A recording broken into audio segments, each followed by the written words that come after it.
Bu video çekeniz ne edeniz o palan pislik alın. Köp kişinin demesinin ne bizim Türkmenlerimizin düşüncesi.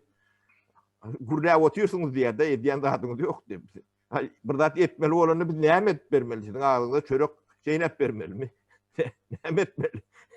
Ey sen özün yattan çıkardın mı sen günlerin geçenin? Onlar hiç kaçanam sanam girmez o adam hatarına giren o adamlar. O iş adam eden oklar onu iklana karır balta ait diye de. Buları seyredin ha.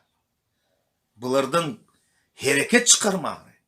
Потому что onlardan толк yok.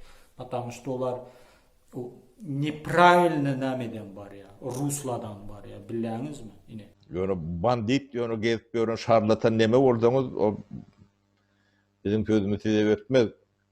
Sen kellerini şıkırmıyor. Men alkaşamda narkomanam da. Şey diyorlar da. Size mengzevem gorka, gurçuk, gul, küren bir gul pikirli yine bilem o neyle bir on yalı adam denme. Şu. Bunlar başka paralelli yaşatıyor adamlar. Her hıylı adımla çıkarlar şöyle. Bular üns vermeli de. Yine şu spesialni şu adamlar için şu tupoylar için şu görüp götü bişip yan adamlar için şu video.